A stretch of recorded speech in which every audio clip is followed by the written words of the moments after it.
কান্না করছো কেন? প্লিজ কান্নাটা করো না, বিয়েটা করে নাও।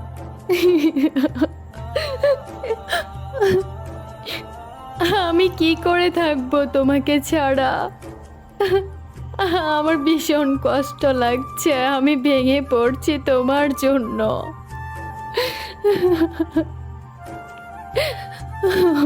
দেখো, আর কিছু করার নেই।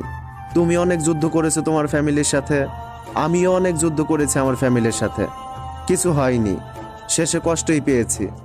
আর তোমাকেও বিয়ের পিঁড়িতে বসতে হচ্ছে। দুইজন ফুফাতো ভাই বোন বলে এই বিয়েটা হচ্ছে না, আমাদের দুইজনের পরিবার মানছে না।